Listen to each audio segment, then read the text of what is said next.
The phrase stir the pot refers to intentionally causing trouble or controversy in a situation. It is often used to describe someone who provokes tension or engages in discussions that create discomfort. For example, if someone says, "Don't try to stir the pot," they are warning you not to escalate a situation unnecessarily. The expression originates from the idea of stirring a pot to mix ingredients, symbolizing the act of stirring up a contentious topic or situation. Well, here at Stir the Pot, that is exactly what This Is Jay, Big Fan Breezy, and Philosophical P specialize in every week. So buckle up for the next 2 hours as the Triangle Offense cooks up that essential flavor. Stir the pot. Come get a whiff.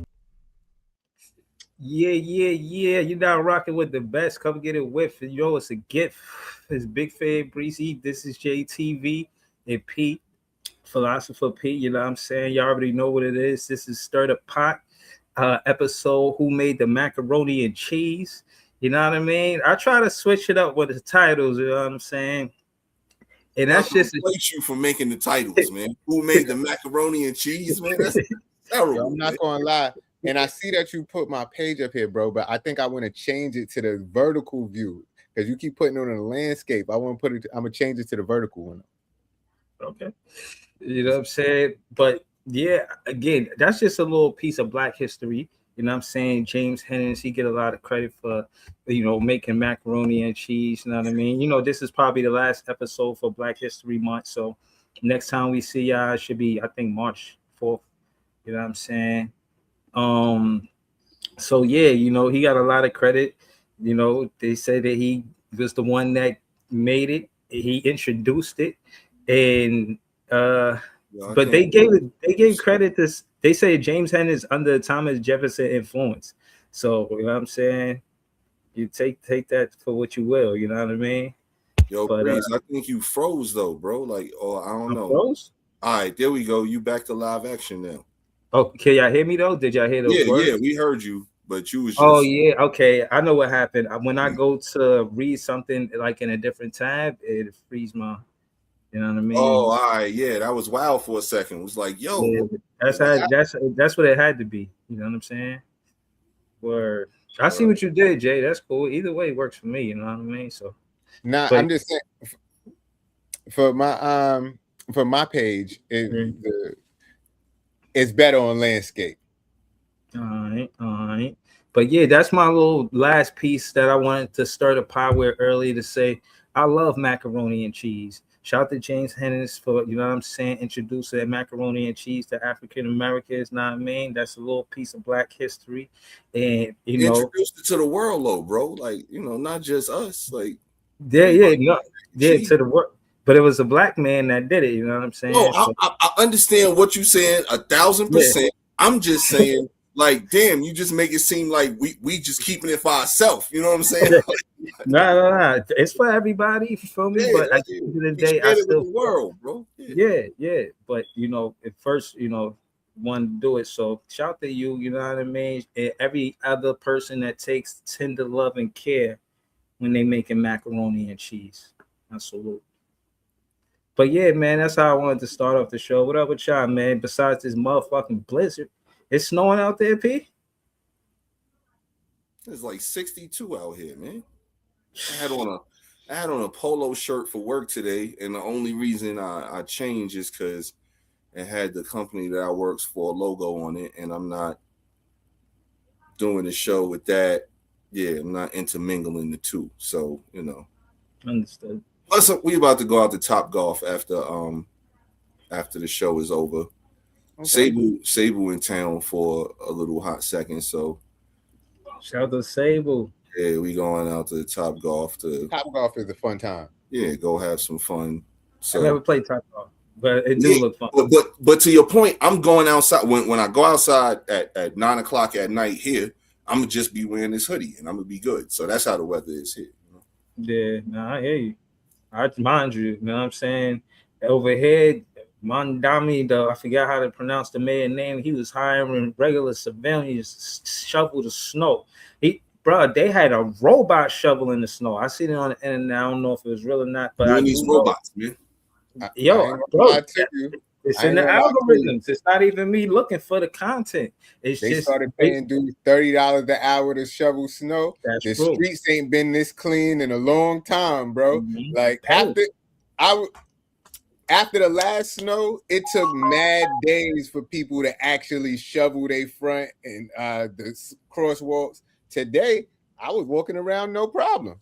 30 an hour move, motherfuckers. You know what I'm saying? Right. Like, and work. 45 if you work over 40 hours. The overtime is 45. Sheesh. And that's again, to me, I feel like, you know, that's an additional charge. Not me, I'm saying per se, but anybody who does that kind of work where they, you know, say they taking care of a building. If it was the snow and the blizzard or something like that, it should be some kind of clause for a person where they get an additional X amount of money for being out there shoveling a whole blizzard full of snow. Mind you, it's a difference between clearing a block and making a path, because at first there was just paths. That's how heavy the snow was, where they wasn't giving you the whole wasn't block. even a path. Niggas had trails. It was a trail. Like, you gotta walk one foot in front of the other. Like, you gotta walk in front of the walk down that road. Yeah, for real. That's real shit, Jay. Hell yeah. Thanks, bro. Nah, man. I'm glad, this been the mildest winter out here that I seen in the time I've been out here. And like they said, you know, it set records. Like, it's been like 40 days this winter where the temperature has been like 55, 60 degrees or more for the winter. It snowed out here like twice, and both of them times it wasn't shit. Like last week, though, I told Jay I had to drive up to the mountains for work, and I got caught in a little mini blizzard.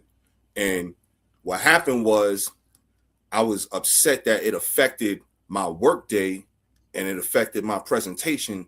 So I hollered at my girl Storm and I sent that shit y'all way, man. So that's what y'all just finished dealing with. That's crazy. I was send Storm our way. Shit.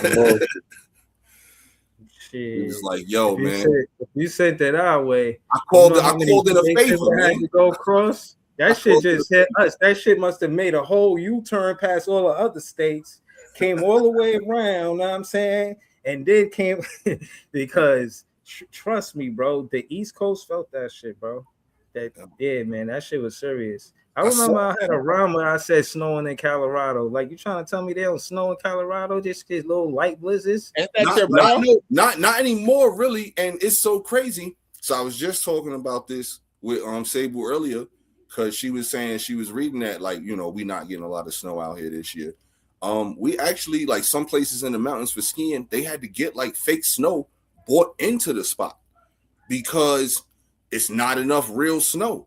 So yeah, they do have fake snow because, you know, it's like indoor skiing and snowboarding shit nowadays. So there is artificial snow. So they actually had to bring some out to certain of the ski resorts up in the mountains out here, just for people to actually enjoy the winter sport that they normally could do no problem. So global warming is real, man. But I'm loving this winter, man. Like, for real. I can't tell you the amount of days I done been outside with short sleeves, man. I'm out here bearing arms in the winter. Yeah, all right. I ain't gonna lie, I gotta give it to Jay. You know what I'm saying? He got this TNT windbreaker that I had bought for him. I always get Jay merch, you know. Jay always got good merch. You know what I'm saying? The TNT windbreaker gave me through the winter. I put on everything. Put on the hoodie. Of course, I just got more than a hoodie, like a t-shirt, thermal, hoodie, that windbreaker. Bruh, tough. I know which one you talking about too. Yo, I'm telling you, bro, the insulation inside that windbreaker, some of the best quality I've ever had in my life, man. Can't a windbreaker. People out here even love the merch JB having, because one time I caught some different world stuff, and they got me for it. Like, they got me. So even people out here is loving that shit, man. Right. You did tell me that, dude. That was a That was bullshit. wild, bro. It was like, That's some wild shit. It was like 2 shirts, or I think a shirt and a hoodie. I can't remember, but yeah, I was like, yo, that's crazy. Word. And I've been looking, like, especially when I was still living in that same neighborhood, I was looking around, just waiting to see if I catch somebody wearing it. You know what I'm saying? Damn, what this shit happen at the laundromat? Nah, like when in shipment in like transit of delivery. Oh, damn, an inside job? Yeah, they stuck me for my papers, man. Damn, bro, that's kind of crazy. Yeah, man. So, and it was some dope shit, like, too. But yeah, I do got some other shit too, but that shit, I was like, damn, man. And I know they don't got no more of these because it was a little while ago, and I think they was almost finished with those. So I know one of the joints was it was like an astronaut joint. I think it was like a hoodie or a sweatshirt. I can't remember. Mm-hmm. Damn. Yeah. What's up with the starter pot? We getting the hoodies? That's gonna be fire. Yo. Getting the certified hoodies? Yeah, yo, all of that shit coming soon, man. I told you, I got this sweatshirt coming. Y'all need It's a sweatshirt. It's not a hoodie. It's a crew neck? I went with a sweatshirt. Like, Okay. I don't know. I just wanted to rock with just a crew neck sweatshirt, see how the quality on that is, and then kind of go from there. So if this company is legit, you know what I'm saying? The deal was, for the first time, you get like the first item that you do on a discount. So it's incentive for y'all to just, you know what I'm saying, use that link that I had sent, get one made up real quick. But we about to have some stickers, QR codes for the people, passing them out, you know what I'm saying, all of that. Yeah. And then we gonna have some personalized merch for us too, coming soon in the next couple of weeks. So, you know, we'll get that going too. Yeah. All right. Yeah, man. But yeah, that's what was going on with me, man. What's up with y'all, man? You know, y'all got anything y'all wanted to stir the pot with? Any peppers, jalapenos? Yeah, I got a lot of shit. The first shit I'm gonna start off with is you know, good business, what I believe, because Breeze always like to say I want to talk business shit. So yeah, I'm gonna be on some business shit. Yo, y'all see the Seattle Seahawks are up for sale? Not less than 2.5 weeks, pretty much, after they won the Super Bowl. Yo, and they listed, forget this, talk about striking when the iron is hot, $10 billion. Like, I feel like I could do the Dr. Evil pinky and shit. You know what I'm saying? Like, when you say a number like that, $10 billion, y'all. That's a number right there. 10 billion. Right. I'm anxious. Like, I care about, like, us, the fans. I care about seeing the documentary of the fans, like seeing how the team got took from them and then they getting the team back. Like, what was their perspective? Because that shit is wild. Like, I just want to hear their story. You know, like the fans in Seattle. Remember, they had the Seattle Supersonics. What we talking about? No, hold up, bro. Hold up. You about to go? I'm asking about this topic, and now you talking about basketball, bro. We talking about the Seattle Seahawks, man. I thought you said Seattle Supersonics. Oh, my bad. No, man. They just won the Super Bowl. Listen to the whole thing of what I'm saying, bro. Okay. Wow. Oh, okay. I heard. All right. I see. They just won the Super Bowl, and now the owner, strike where the iron is hot. Okay. 2 weeks after, now he's flipping a team when they at their highest value for $10 billion. That's crazy. Makes sense to me. Buy low, sell high. Yeah, that's nice. That's nice. All right. So now, is this going to be a precedent that's set? Maybe. It depends. What's this dude's financial situation? What type of investor is he? Who is the guy? But I feel like that makes a lot of sense because he's the other Microsoft family dude. Huh? So Paul Allen, he you passed said Microsoft? Yeah, Paul Allen. You know who Paul Allen is? I don't know if you heard this about Microsoft, but I don't even know if it's true, but I heard Bill Gates is in hiding right now or something like that. He done got divorced, something done happened, he's split, left the country or some shit. So that could have something to do with the fact that him trying to secure some bread right now because he don't know what the future of Microsoft is currently. So I think it's Microsoft. I'm pretty sure. I'm gonna double check right now. The owner actually passed away several years ago, but it's his family who owns like all of his stuff now. Okay. But I believe that's what he Microsoft. He helped found Microsoft.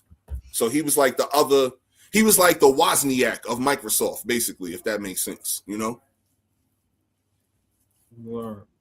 But because the family owned the Blazers and they own the Seahawks. And they sold the Blazers a few years ago. And now they're about to sell the Seahawks for $10 billion. That's a crazy number, man. Yeah, I like it. You know what I'm saying? I think that is good business. I think that it's interesting that they doing it because this is the first I heard of it. I never heard of owner doing that. I never heard of owner when they win the championship. You know what I'm saying? Any sport, sell a team right after. Right. Yeah. So this is interesting. I seen an owner destroy a team right after they won the championship. No, for real. The 1997 the 97 Florida Marlins. They won a championship and the owner took a hatchet to the team and traded away everybody. See, but that's the point. I feel like once you get to the mountaintop, you know what I mean? You are at the mountaintop. You have the value of the team at the highest it ever will be. Why not sell there? Like if we're talking about strictly for investments, that's the definition of buy low, sell high. Yeah, I think it's very strategic, and I think it's all intentional about far as whatever else you got going on. I don't think that's the only show in town. Now, mind you, he might not be in it for the love of the game. In that part, yeah, but I think because it is the son and the family and not the father. Because the father, Paul Allen, loved, like, if y'all know, Paul. Think about like the Seahawks and the Trailblazers. Those were two pretty good ran organizations for long periods of time, and that's the same owner who owned both of them. Okay, so but when we talking on like how long exactly? Do you know how long? Paul Allen, I believe he owned the Seahawks and the Blazers like throughout the 90s and the early 2000s. Like I said, I think he sold the Blazers. I want to say sometime, let's say 2018, 17, something like that. And then the Seahawks, the family still owned even after he passed away, because he passed away like 5 or 6 years ago. So the family still own the Seahawks, and now they selling them for $10 billion. To me, that's a crazy number. And I hope, like I said, it doesn't set a precedent because if a team has good ownership and they have, like we were talking about this, I think last show or the show before, it's a trickle down. If the ownership is good, then you're going to have good people in the right places. Like as far as like, your GMs, your coaching staff, your trainers, your scouts, all of that is going to be top notch if it's a top notch owner.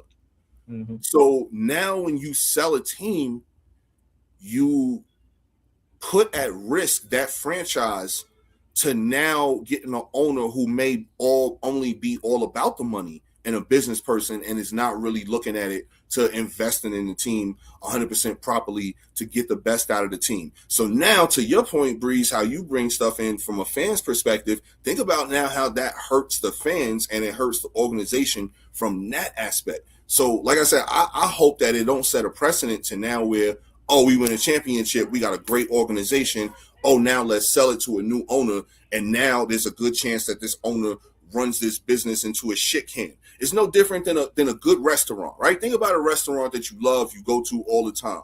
And now all of a sudden you selling it to another owner. And now they can't run that restaurant the same way. And now the next time you go in the restaurant, the food is terrible. But the nepotism makes sense. The son getting a team and then not giving up the team until he win a championship shows great honor. Great honor for his father, you know what I'm saying? He put his father in a situation he could say, look, Pop, I won this team a championship. Now I'm going to sell it. He's showing his father that he's a good businessman, from the heavens above. He's walking the path that I think his father wants him to walk. I think if he wanted the NBA in the, you know what I'm saying, business and being the business of basketball, he would have kept it in the family. You know what I mean? But do I think he's just going to give it to anybody? Nah. You know, I think there's some sentimental value when kind of basketball in the business because you got, you know, father to son. So, you know, and then holding the team until they win a championship. Yeah, that's dope. You know what I'm saying? But we go, you know, we'll see. You know, that's in due time. We'll see. You know what I'm saying? But yeah, ultimately to answer the question, yeah, it's good business. It's good business. You know what I mean? Especially if he had other, he know that was something that his father loved, and he ain't had the same love for it that his father had. You know, he left the game respectfully. There's honor in that. So yeah, I respect it. You know what I mean? But yeah, you know, out here stirring the pot. I It's one of the topics that I seen was, and I can't pull up the content now. It was crazy. It was a lady that was, you know what I'm saying? I think she was with somebody, and you know, she, you know what I mean? They wasn't they she shot him basically. You know what I'm saying? Who shot who? It was a lady who owned a babysitter. I seen this on Facebook. I don't know how credible it is. I don't know if it came from the but I seen the story. It was showing how the, you know, lady was involved, like married, husband and wife. They was together, and she owned a, you know what I'm saying, daycare. And she found out that her husband was touching some of the kids in that daycare, and she shot him. You know what I'm saying? Yeah, and I think she got out of jail too. Oh, you heard about this story? You This heard was about a minute ago that happened, maybe like 3-4 years ago. And okay. I think she pleaded temporary insanity because good lawyer. Because, you know, she wanted to protect them babies. And then I believe that like recently, like in the past 2-3 months, she got, like, I don't know if they filed an appeal and she got out, or she served whatever time it was that they gave her and she got out, but she recently got out. So shout to her. That's what's up. Or yeah, so you know, yeah, I can understand why somebody would want to do that. Yeah. Or how somebody could temporarily go insane after hearing that, because one, it's your business. And somebody else is sullying up your name of your business and doing shit to kids, and it's like on your name. Like, come on, man. And not only your name, it's shame. Like, imagine you building with this person on a regular basis. They, you know, your husband and wife, that's sentimental value right there. You know what I'm saying? Y'all always kick it, y'all always talk, you know, that's your honey, your boo-boo, your earth, your, you know what I'm saying, your love, all of that. Y'all sharing how y'all feel. I imagine, again, I do think that, yeah, someone who going into the business of daycare is doing it partially for the money, but some of it is sentimental value. Some of it is, I really got love for these kids. You know what I'm saying? I really care about these children, and their walks of life be having them have careers because of that. And I think she was one of those people who was really true to her work. And, you know, I think he violated, you know, he used her trust to do the wrong shit that he did, and she shot him for it. So, you know what I'm saying? I'm glad she beat that charge. Yeah. But yeah, other than that, you know what I'm saying? That's me stirring the pot, you know what I'm saying? I figure I throw pepper in the pot, you know what I mean? You know, I don't think she should have went to jail in the first place. But just saying, maybe she went to did time served or something like that. You know what I mean? But she could have, she wouldn't have been she should have went home. Or she should have went straight home after that. They should have gave her a medal for doing community service. Shit is serious, man. All right. Bro, I like, don't try to look like that and all this, man. You want to bring up all these serious ass topics, so get serious, Walter Cronkite. Bro, I mean, I said what I was gonna say. You know what I mean? At the end of the day, I agree with what you said. You kind of said what you said what I said in other words. So it's like, I mean, I don't want to keep talking about it, but at the end of the day, if it's not enough said, I feel like, you know, I don't want to take it to Dave Chappelle, but that shit just, you know what I mean? I just think I feel he should burn in hell. Like, I'm telling you, like, seriously, that I just, and like I said, I'm not here to do all of that. Y'all see that for entertainment, always scrolling across the screen, you know what I'm saying? But at the end of the day, listen, you know, you got to protect the children. Have to. That's the utmost importance. So, you know, she did what she had to do. And she felt like she did what she had to do. So I'll just leave it at that. Like I said, she should have got a community service medal for ridding the community of scum, and like, and she was married to the scum, so that probably why she took like the matters into her own hands. You know what I mean? Yeah. But I think I did hear about what y'all talking about. Yeah, but my thing is, bro, I do not be wanting to talk about some of these topics, but it's stir the pot. So you got to keep the food for thought. You keep it hot. So if you're going to bring it up, I'm going to talk about it. But bro, some of this shit, I be wanting to kick it. Now, I be wanting to kick it, talk about some cool shit. Like I said, 3 cool guys just kicking it. Now, right. You don't want the vibe though, bro. But like, hold on. But what I'm saying is, listen, you got to hear my side of it. And I heard what you said. Now hear what I said in the beginning of the show, in the intro of the show. Pete describes what the show is going to be about. Now, if we deviate off course of that, then we ain't who we say we are.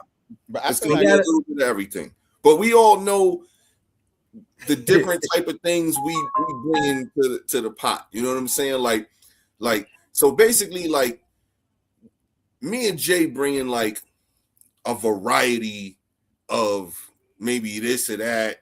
You know, you bringing like asparagus every fucking episode or some broccoli, maybe. You know what I'm saying? Not to say there's anything wrong with asparagus or broccoli, but you bringing the good for you topics. Like, this is good for you to talk about. This is good for you. You never know. You never know if like you ain't bringing the sweet potatoes with marshmallows on. It might be some sweet potato pie. You know what I'm saying? It might be some mac and cheese. It might be you bring it, like, we know you bringing the carrots. You know what I'm saying? Like, for the carrot cake.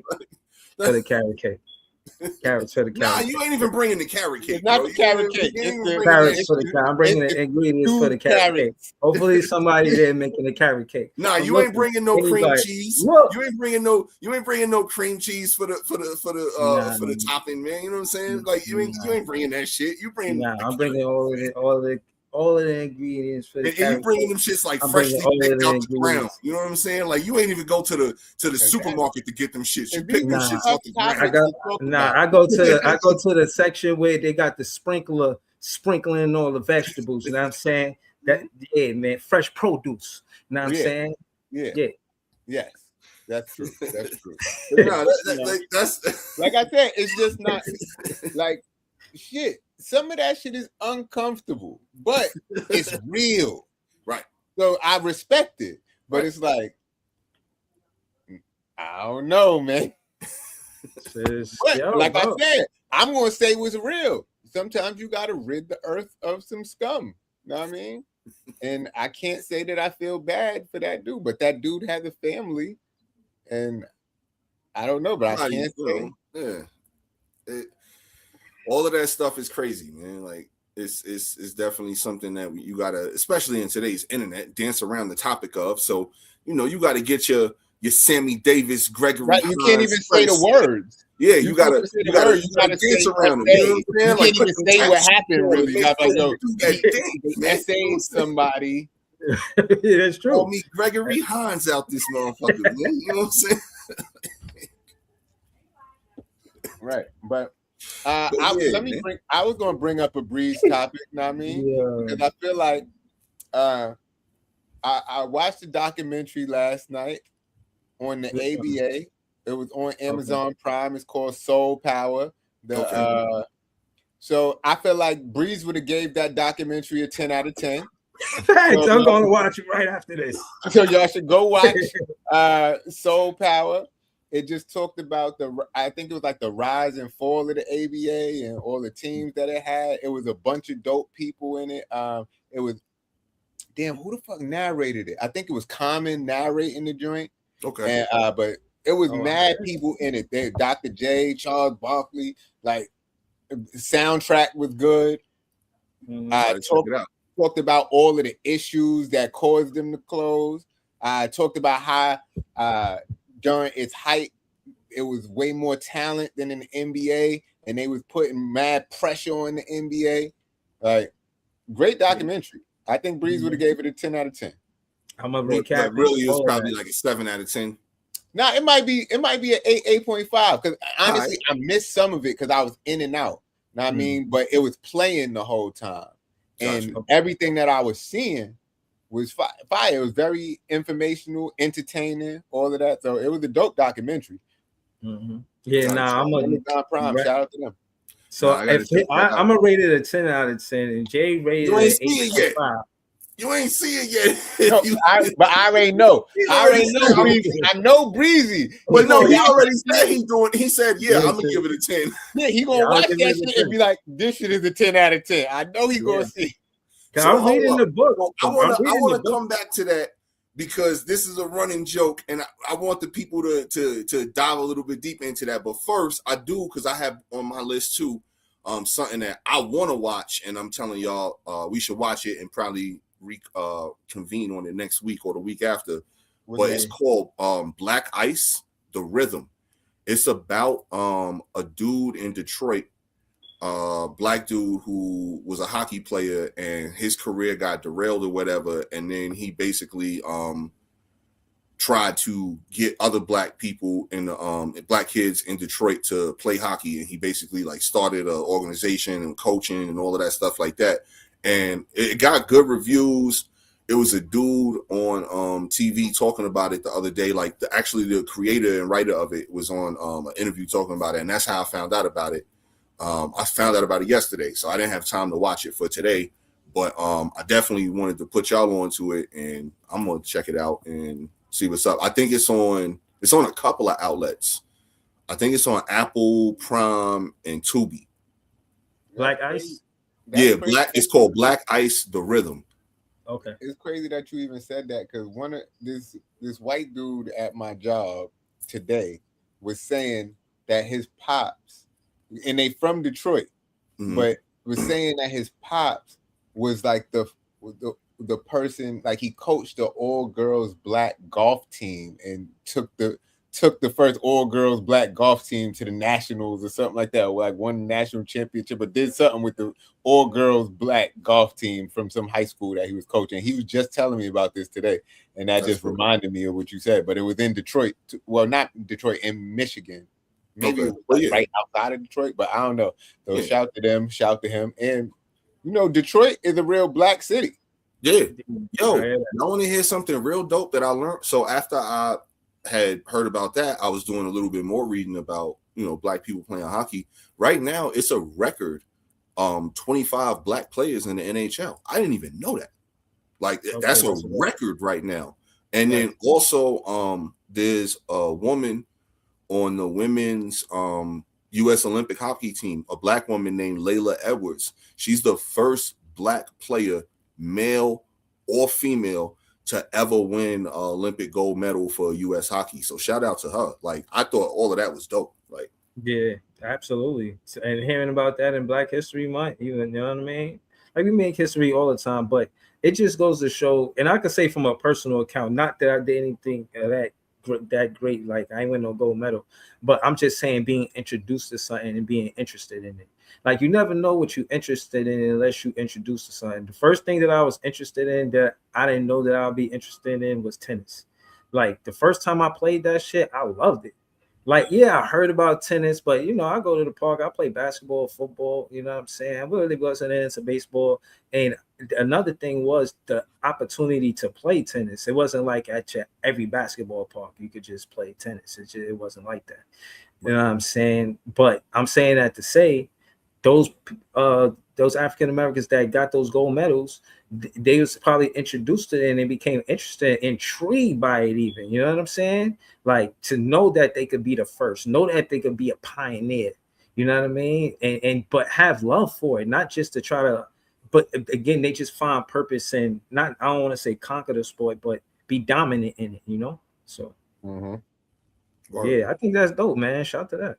Thanks. Word, shout out to that. And the more programs that can come out to help facilitate young black kids to play the game of hockey, definitely would help with the growth. And I think maybe possibly is, I'm not educated enough on the topic to speak on it fuller, but I think it possibly, if it's not helping, it could help. Because the main reason, in my opinion, why hockey isn't played in a lot of black communities is the economic reason, because all of the equipment that's associated with it, not to mention you gotta go to somewhere where there's an ice rink, so there's a whole huge amount of different factors involved that prevents young black kids from playing hockey. So that's the fact. If it's situations like this movie, I don't know, I don't think it's based on a true story. I haven't read that anywhere or not, but maybe this could inspire somebody to, do something similar to this, to create a youth organization and coach a team up, to teach them the game, to make them fall in love with the game and offset, the financial ramifications that come along with it in a variety of different ways. It doesn't necessarily have to be just maybe that coach doing it. It could be from fundraising, charity, a bunch of different things to, help facilitate that, because you never know, if everybody's given a good equal opportunity, then, people can excel in things that they never even thought that they had a chance to. Oh, did you just reminded me of that Terry Bridgewater thing? You seen that, where they made it a law, I think in Florida, where you could take up to $15,000 in your personal account to help as a coach. Like, I guess they had rubbed him the wrong way about he got fired. Oh yeah, damn, that's terrible. He lost his job, because it was so messed up, man. His team was like traveling, because Teddy Bridgewater, he was a quarterback in the NFL for years, he started coaching a high school team in his hometown in Florida, and he bought the kids, like he spent money on food for them, like hotel rooms for them, because they was traveling, going in different places, food for them, clothes, like the bare necessities essentially. And he lost his job over that shit, yo. What are we talking about here? Terry Bridgewater. It was a Teddy Bridgewater. Oh, you love to fuck somebody's name up. I call him Teddy. What you talking about? I ain't fuck his name up. I call Terry, him Teddy. man. You ain't talking about Terry Blues, man. Chat, I got rewind and shit. I ain't call him Terry, but shout to. I know he used to play for the Vikings. He was nice, and he used to play in the NFL. Yeah, he started coaching, and he started coaching high school football. And he spent money on a bunch of stuff for his players because they was traveling to go play teams. So like food, hotel rooms, clothing, toiletries, like back and forth. Shit you need. He got fired for that. And he got fired. So now they implemented, Breeze had brought up that they implemented a rule in Florida now where high school coaches can spend up to $15,000 on stuff like that for their players and it not be no problems. Right. But look how essential the number 15,000 is. You got a whole team. So you feel what I'm saying? Like a whole season, a whole team.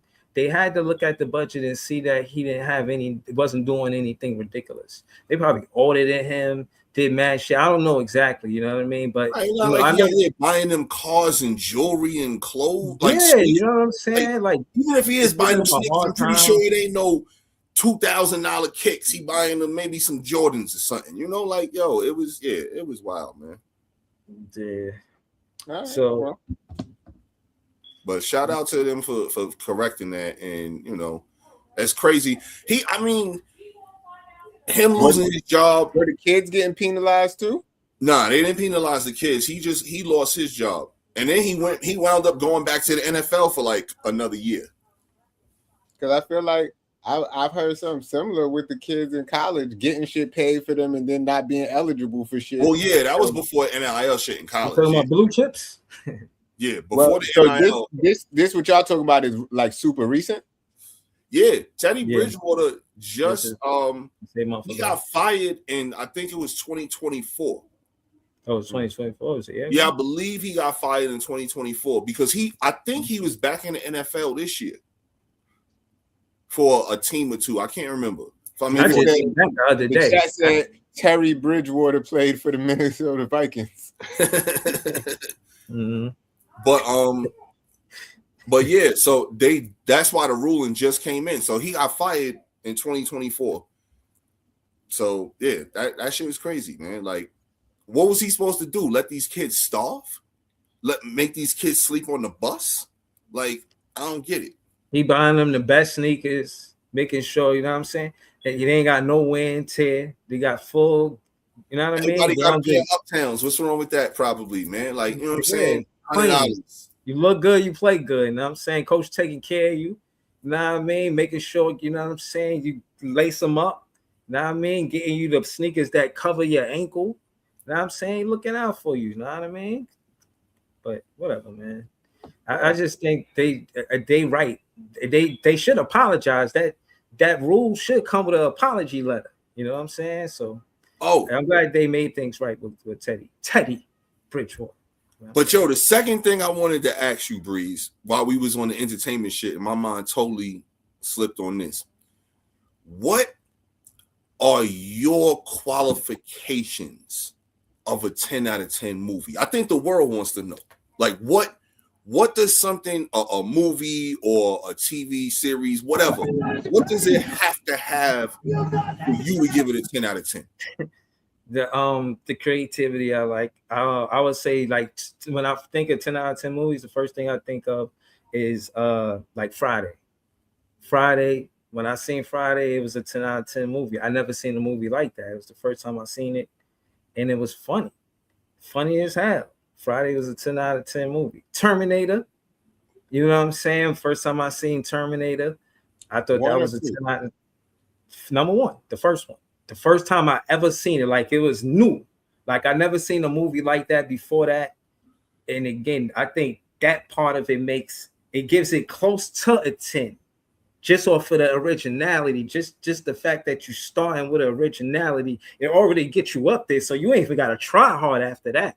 And now I'm saying you do, but it still puts you at advantage. You know what I'm saying? So I the sci-fi thing and how true it is today. Now I think about, am I wrong for saying that Terminator 1 is a 10 out of 10? No, sir. The fans could trust Big Fan Breezy. I'm not just saying two is closer to 10 out of 10 than 1 personally. So you think 2 is better than 1? One of the movies is definitely better than 1. T2 is definitely better than part 1 to me. Okay. Certain aspects, yeah, but certain aspects, no. You supposed to compare them, though? Breeze, it was refreshingly original. Right. See, somebody player one said T2 is better too. Like, I'm not mad at that take at all, because I can see certain aspects, yeah. But like I said, Terminator 1 was refreshingly original, man. You know, like it was. Yeah, but T2 was the whole package. Like, it was original. Yeah. It looked great. It was like the dude had the liquid joint. It was the new. I don't know that Terminator 1 was a great movie too, but T2, that was closer to perfection. Like, and I like Arnold. I like Arnold more as the bad guy. Perfection. It was closer to. I like Arnold more as the bad guy too. Like, honestly, like, I liked him when he was the chaser and not the runner.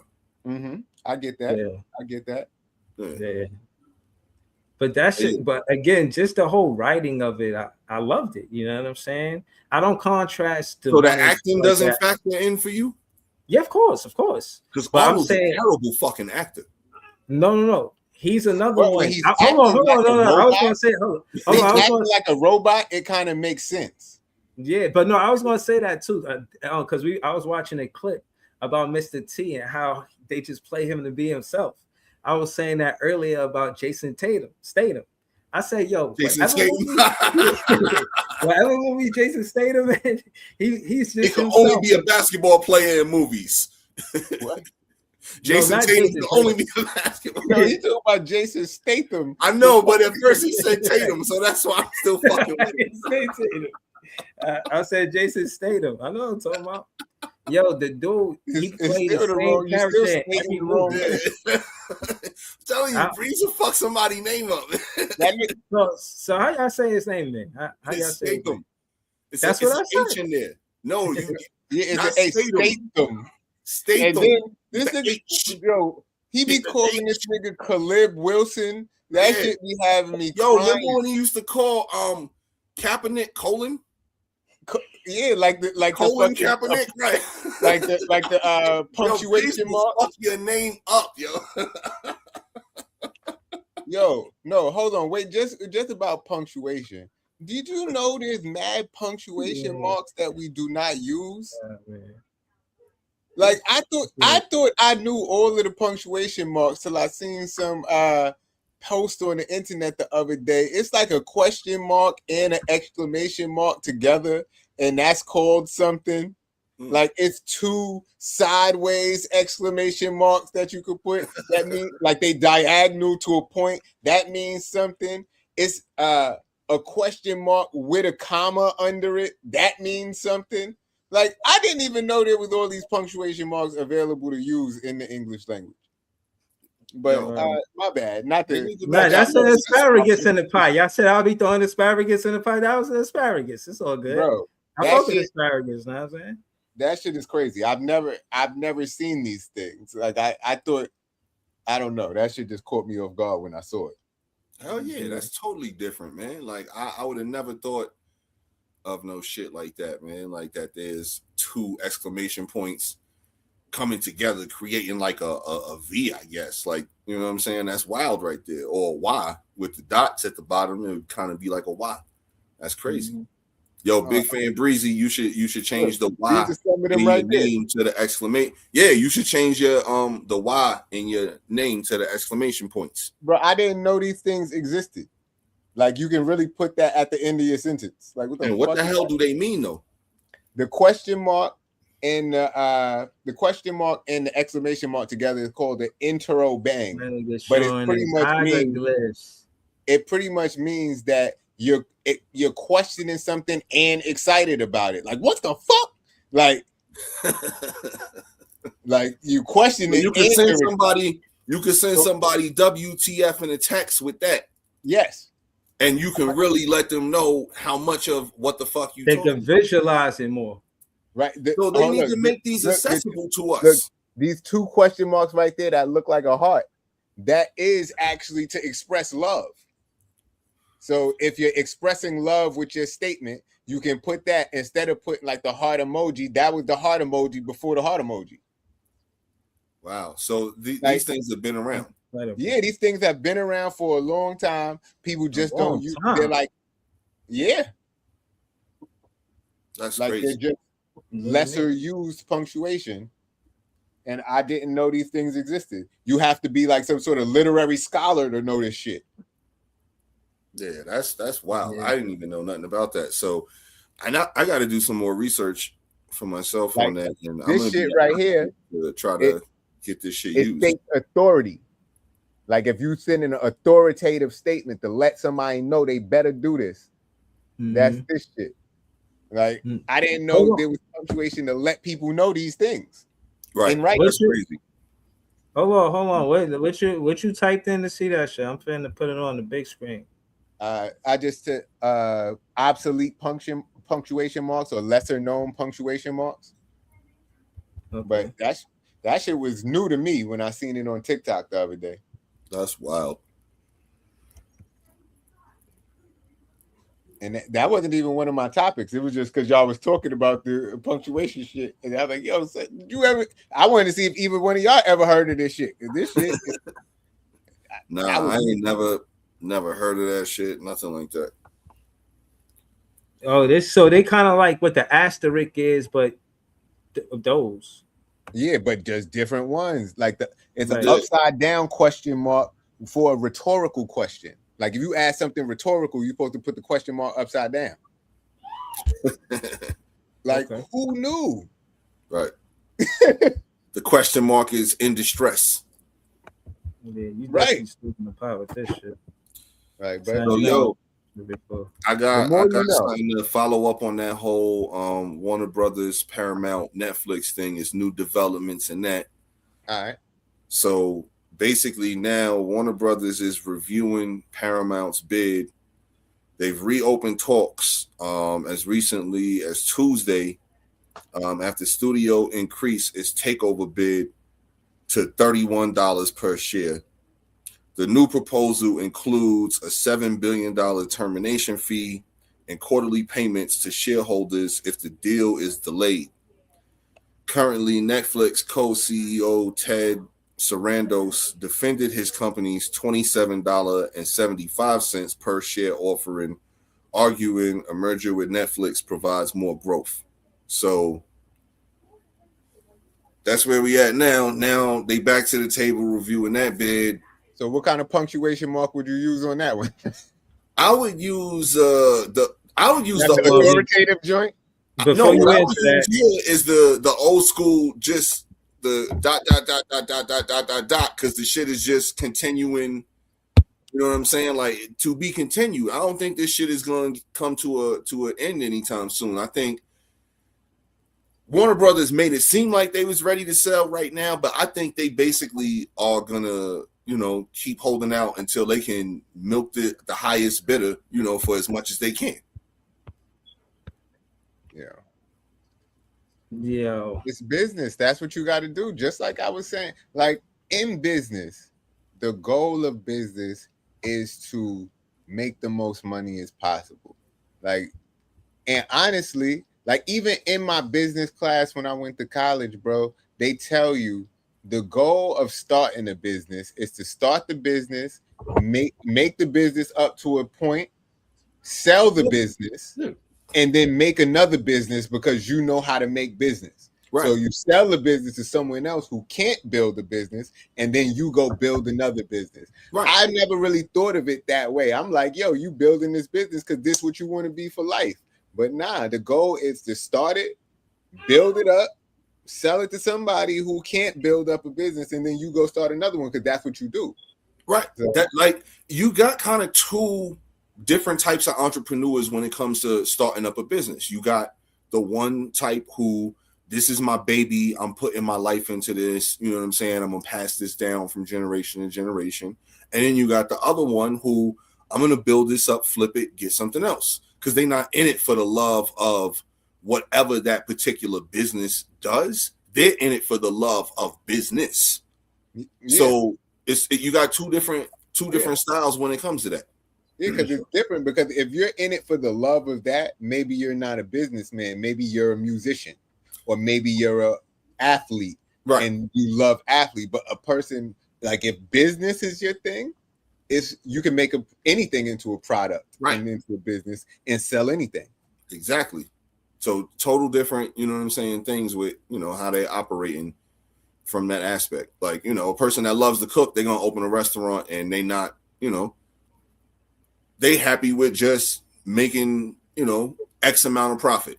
Whereas the quality. A business person, they want to make a lot of profit so they can flip and flip and flip and then on to the next shit. Remember that Jamie Foxx episode where she was just, making the sweet potato pies off of the strength, and then everybody wanted her to make the sweet potato pies, and then in the middle of the night they had to make a whole lot of sweet potato pies. The point that I'm getting to is the quality of it all. They care more about the quality opposed to mass production.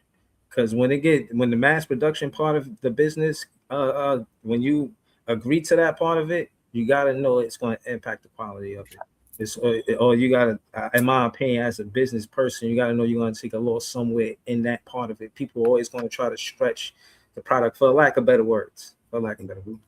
So I just feel like, you know what I'm saying, that just make sure it's good money. Not all money is good money. Just make sure you're shaking the right hands. You know what I mean? But yeah, I think it's interesting though. Yeah, that shit is gonna drag on, man. We'll see. Maybe next year. It's gonna be like GTA 6, man. Well, hold up. Keep pushing the release date back. Not to keep it on punctuation marks, but did you see Jay-Z change his name back? I heard about that. What happened? He changed his name back to J-Z with the umlauts. I think that's what they call it, on top of the Y, which is the 2 dots on top of the Y. Yeah. He changed the name back to that. He released Dead Presidents, the original version, part 1, not part 2. That was on Reasonable Doubt. I believe, and this is what people are saying, there's speculation that he's doing a Reasonable Doubt 30th anniversary 2 weeks at the Barclays this summer because the Liberty have a 2-week gap in their schedule where they're on a 2-week road trip, and nobody knows why they're going from the Barclays for 2 weeks. So people are speculating that it may be Jay-Z at the Barclays for 2 weeks. Now that's how you sprinkle some shit in the pot right there, man. The energy over there in that area, I'm telling you now, the energy in that area with that kind of news, bro, I'm telling you, it's gonna be super lit. You know, that's Jay-Z, a fire show. Yeah, because you know Jay-Z has something to do with the getting the Barclays and the Nets being here in the first place. All of that's gonna play into fans coming out. Those tickets, them tickets is gonna be commodities. Word, them shits is gonna cost you a lot. They need to hurry up and say when they gonna release, because I might be in the market. Somebody posted the 2-week gap and was like, yo, why is the Liberty playing they last home game here and then another home game 2-3 weeks away? Like, well, hopefully, speaking of all of that, man, hopefully they figure out something with the labor talks and everything, man, because we could be headed to a strike or a lockout, man. What you mean? With WNBA, it might be the whole season might be available for dates and shit, you know? Why you say that? I had seen something that said they made a lot of money this year. Like they made you haven't been like paying attention to the labor talks. They've been dicey, man. They are not at an agreement at all. They got a new CBA being discussed right now. Yeah, and it's not looking good right now. Like they far apart. So, you know what I'm saying? I haven't seen anything this week, or I think the last time I seen anything was like maybe 2 weeks ago, 3 weeks ago. The crazy it wasn't good what I was reading. The thing that is crazy about it is they say that the WNBA is not making enough money for the women to be expecting like salary increases because they operate at a deficit. But at the same time, if they're getting paid more for Unrivaled than they are for the WNBA, like, and Unrivaled is a shorter season than the WNBA, I don't know. There's something wrong there. Right. I think like, it's more the players are the owners. That's the difference. I don't think it's wrong per se in the business perspective. I think there's no players that have power in the WNBA. Ex-players, owners of teams, are the ex-players owners of teams? You understand what I'm saying? Or do they come from basketball, or they just own a team because they powerful? I know it's connected to the NBA, but still, but still, whoever's running things over there, are they ex-players? That's more of my question than anything. You know, do they come from basketball? You feel what I'm saying? At least, you know what I mean? Thing that we've been talking about just like they want. It's a power thing, and when you have the power, you're able to spread the power amongst like the player empowerment era. Players are able to empower the people in their league, but when you go to some of these other leagues, they don't want the players to be empowered, so they're trying to keep them at a certain level. That's the problem.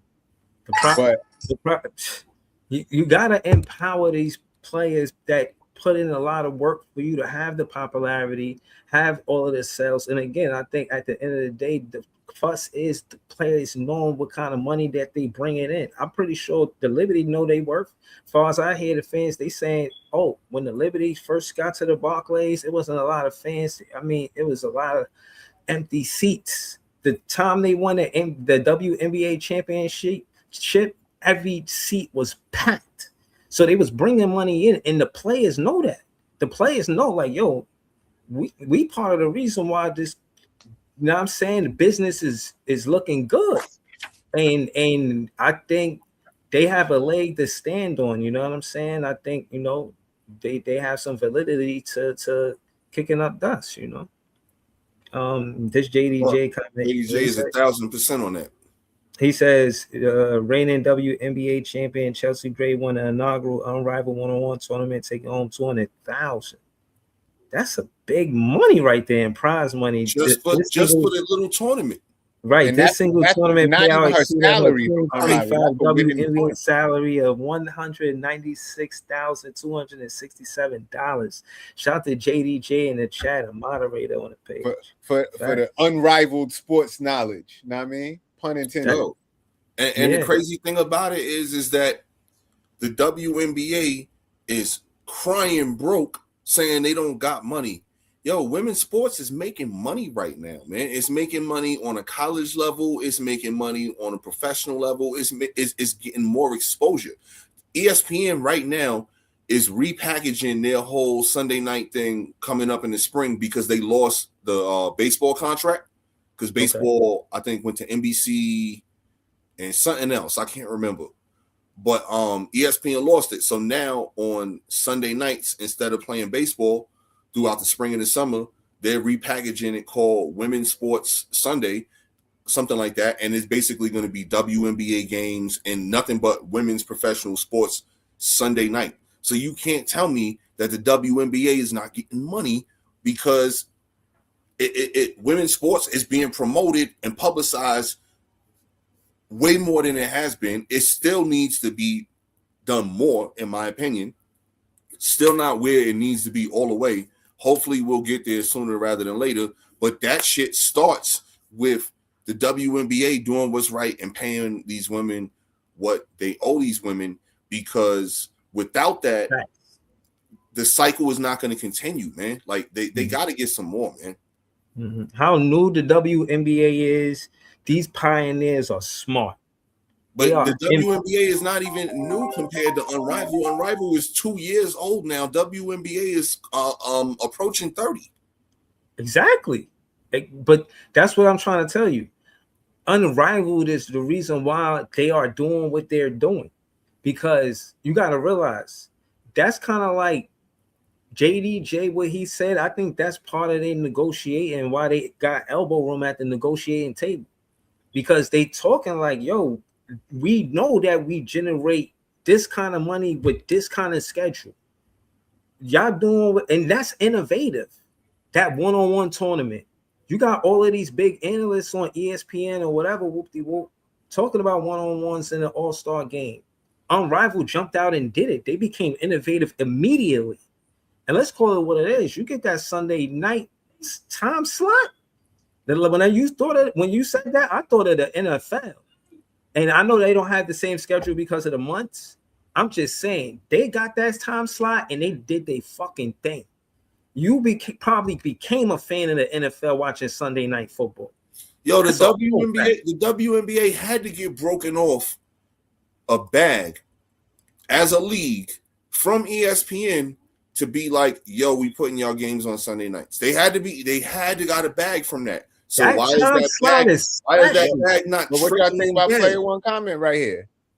That Unrivaled also got a significantly smaller roster compared to the NBA, so the product doesn't bring in enough eyes to give them the money that they asking for. Because from what I hear, that people, because I don't know the business for real, but from what I hear, people are saying that a lot of the stuff, like the cost of the WNBA, has to get subsidized by the NBA.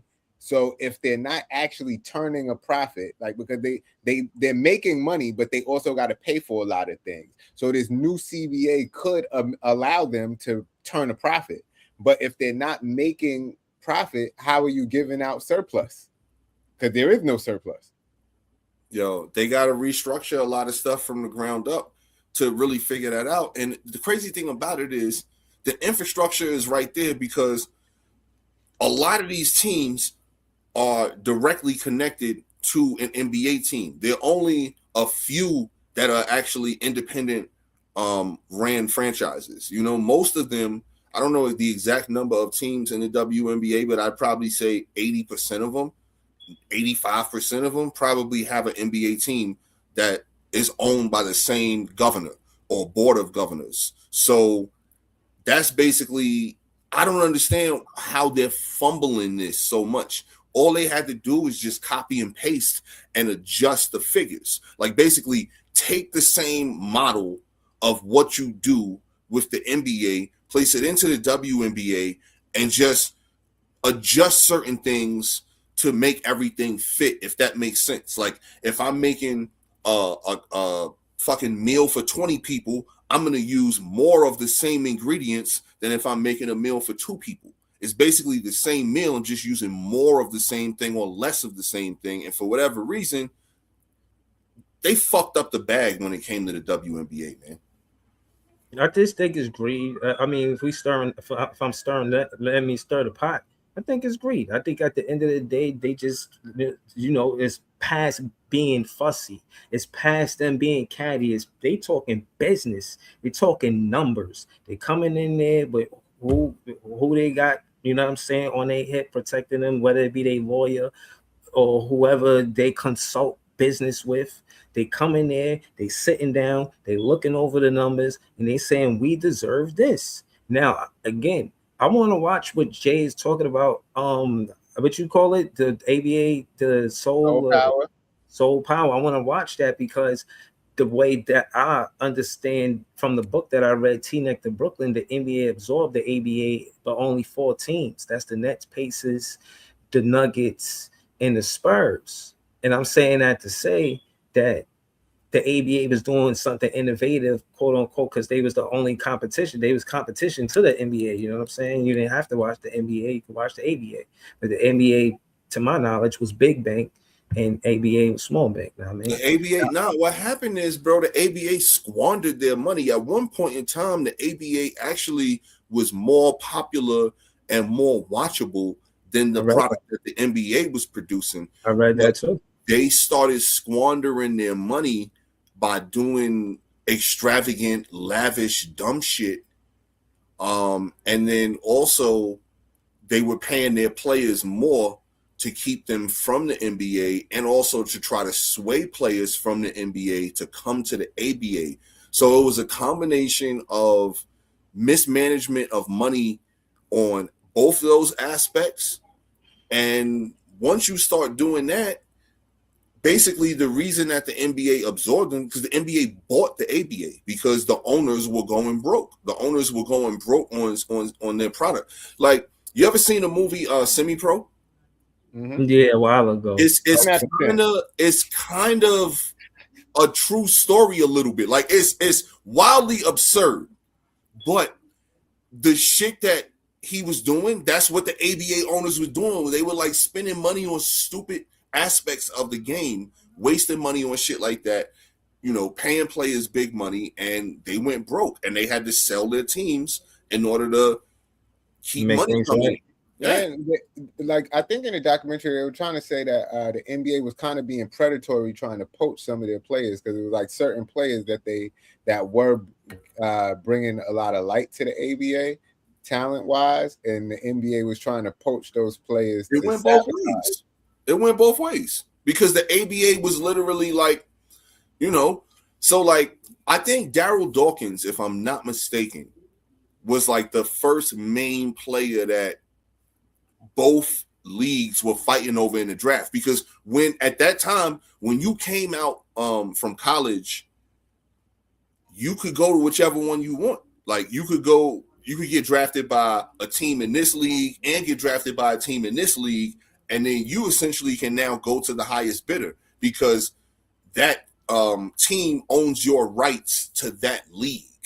So if you decide to now play in that league, you have to play for that team. But if you decide not to play on that team, then you don't have to play in that league at all. So that's how it was then. So the ABA was like overbidding like the NBA. So let's say, for instance, who knows what the contracts was back in those days. Let's say NBA offering you the top dude, 500,000. ABA saying, nah, we got 750 for you. Oh, I'm going to the ABA. So, and I think Darryl Dawkins was like the first big brick to move to the ABA first, and then that kind of shifted the power. Like, Julius was in the ABA. Like he was the man in the ABA. You know what I'm saying? Like the ABA, they were all about the flash. They started the 3-point line. You know what I'm saying? Like there was no 3-point line before the ABA. wing had power too. Like I think that's the difference too. Like the center had power in the NBA for sure. But everybody, bro. Like it was a more aesthetically pleasing game to watch. Because you had a lot of the dribble moves, the high flying. Like I said, the 3-point shooting came from the ABA. The basketball even looked, more aesthetically pleasing. Instead of the orange basketball, it was the red, white, and blue. So when they shot it, it spun and it looked cool. You know what I'm saying? Like just everything about it. The afros were bigger in the ABA. You know what I'm saying? Like just everything was cool, man. Yeah, shout to the ABA, man. I read nothing but good things about it. Shout to T-Neck to Brooklyn, the book. You know what I'm saying? I read how they had high pace games. They were scoring over 100 points. And again, I think the game changer is the 3-pointer. Giving them that credit and seeing how the 3-pointer is to the NBA, but not to deviate, of course.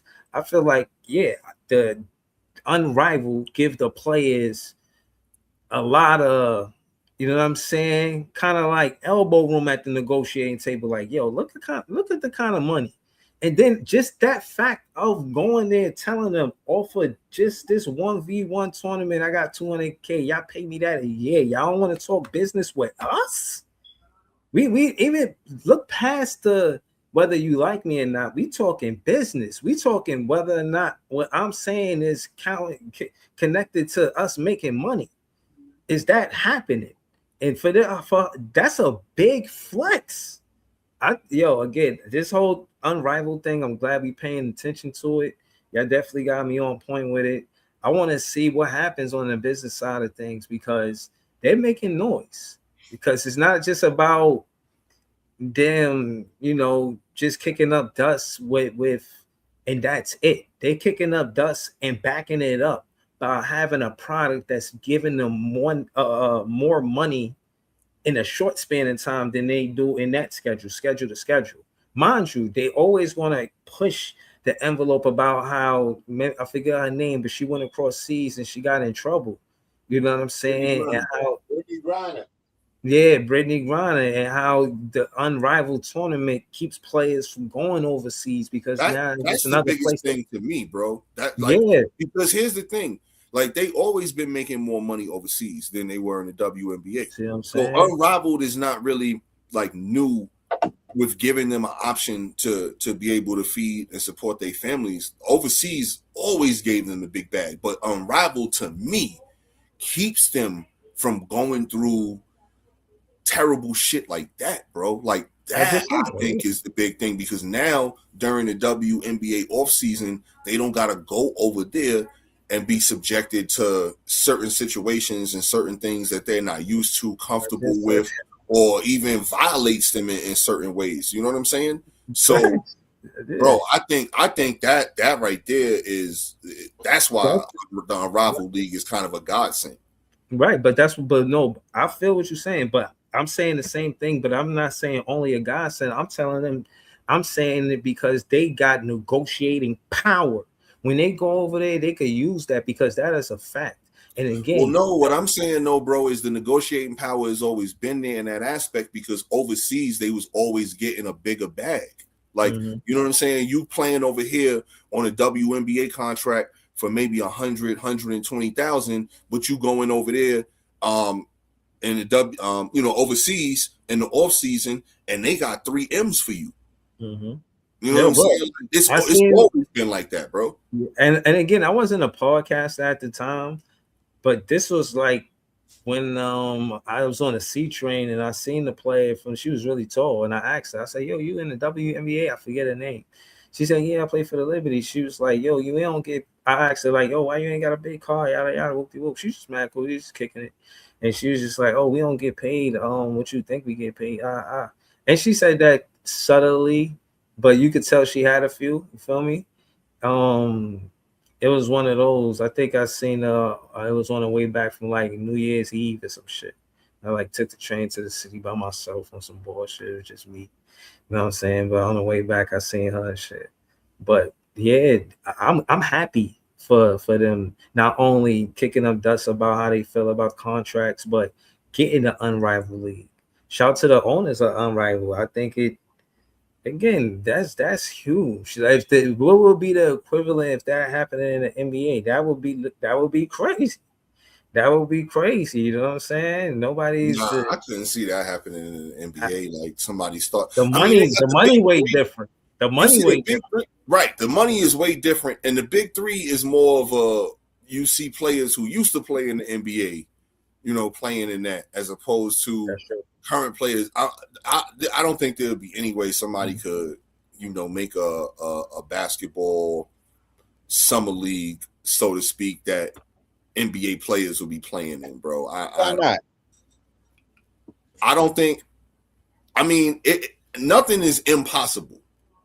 However, to Breeze's point, the financial aspect, you know, is different a little bit. Let it be in Saudi Arabia. You would have to be offering these dudes crazy back. Like somebody would have to be a genius to put this together where you would have so many sponsors where you basically paying dudes in not only bread but sponsorships. You know what I'm saying? Like, yo, you know, you playing on this team, here's $5 million for these 10 games, and then we also gonna give you a deal with Lamborghini or Rolex or, you know, something like that. Like, I don't know. Let it be them Saudi Arabian dudes. They was offering Jason Oh, Tatum yeah, $314 million for a 5-year contract. No, he ain't signed it, but they was offering. If anybody doing it, I could see them, bro. I could see, yo, they want everything. Like they like, we want everything to come over to us. Like everything that's popping everywhere else, we want to come here and have it here. Yo, that Riyadh season is crazy. Have y'all ever like really looked into what all of that is? Not really, but I know the Mr. Beast got a fucking amusement park in Riyadh. And that shit is, they be out there giving away money or like all sorts of shit. But so y'all know I watch WWE, and when I watch this shit, sometimes on the ring they be having like Riyadh season. Same thing in boxing, Riyadh season. Same thing in MMA. So one day I just Googled it. So y'all Google Riyadh season one day on your downtime when you got some time, and just like look into like, yo, it will blow your mind. Like it's like an amusement park on steroids, plus concerts and wrestling and boxing and MMA, and like it's crazy. This shit will blow your mind, and it happens during a certain time of the year, and that's why it's called Riyadh season. But yeah, yo, that shit is different, and they trying to get their hands on everything. So I can definitely see them spending some big bread to get some type of NBA summer league type shit going on over there, and it'd probably be crazy. Like, yo, they getting WrestleMania next year, and I heard they gave WWE like the whole farm plus some cattle. You know what I'm saying? Like, to bring WrestleMania over there. Yeah. They're playing with some big money, and they are willing to throw it around to make it popular. Like, I feel like it's a lot of people trying to come for entertainment, like America being the entertainment capital of the world. And I was just thinking about that really around New Year's, because New Year's Eve in fucking Manhattan was a little empty this year. Like, it wasn't as crowded as it usually be. And people were saying, oh, it's cold as fuck outside, this, that, and the third. But I'm like, nah, I think it's more than that. It's like more places to go now. Like, before, that used to be the spot. That's where everybody in the world Brick or not. But now it's so many other places where people could be that's just as, or if not more popping. Like, because you go in there to stand 40 hours just to see a ball drop when you could be in Riyadh, or you could be in Japan, or you could be anywhere else in the world. Right. No, but that part of it is like I ain't the saying realistic. your balls drop. I said a ball. Right? Yeah, it made it seem like I said you're going in to watch some balls drop. You know what I mean? Nah. I'm just saying the way it sounded. But again, the nostalgia to it. Yeah, if you're a tourist, you're somewhere from Iceland or some shit like that, then yeah, it sounds good. But once you get past the nostalgia, you realize, for one, it's cold. For two, restaurants ain't really trying to let you in if to use the restroom. And if you do happen to use the restroom, there's a line there. The whole thing, for the most part, as a New Yorker, it was uncomfortable. Being from Brooklyn, that shit was uncomfortable. You know what I'm saying? As much as I try to enjoy, the vibes is there. On the way there, the energy of the city, the vibes is there. The people there, the vibes is there. But it is a lot of nostalgia to the actual enjoyment of, you know what I mean? Because it's hard to even get close. And then the closer you get, the more crowded it get, the more jam-packed it is. You know what I'm saying? Right. But I will say that the energy is, without violence, is priceless. Being in New York City, seeing that, you know, that shit is dope. I ain't gonna hold you. Or Yeah, I ain't never did New Year's Eve in Times Square. I ain't never had the desire to, like, nah. I just always thought it was for tourists. So it's like, nah. It is more for tourists. It is. Seriously. You had on like a I Love New York shirt. With the buttons, like you was from Coming to America with the buttons and all that shit. You know what I'm saying? Freezing out there. One time I was at work, I was in the building close over there. And another time, you know what I'm saying, you know, I was with a squeeze or whatever, you know what I mean? But yeah, I was with a lady friend, you know what I mean? Or yeah, gotta be proper on the internet. But nah, seriously, man, I feel like tourists, they really enjoy it, you know, and I give it to the tourists. Y'all do. Y'all really be out there with your t-shirts. I love New York t-shirt. They got the buttons. How Eddie Murphy was dressing when he came to Coming to America. I'm telling you, 17 buttons. We love that. They love that. So yeah, I respect it. You know what I'm saying? But New Yorkers, we don't really, I'm saying, enjoy it the same way tourists do. But yeah, man, it's all good. Yeah, I got something else. I just got to pull up my notepad because I know I had like two other. Oh yeah, all right. I got a good one right here, man. See, this right here is what I call like this is like a dessert pepper right here, man. Okay. So I got something that's gonna stump y'all, man. Or maybe it'll stump y'all, maybe it won't. Do y'all know that the nickname the Black Mamba was not originally for Kobe? Yeah, they gave it to Jordan first. Yeah.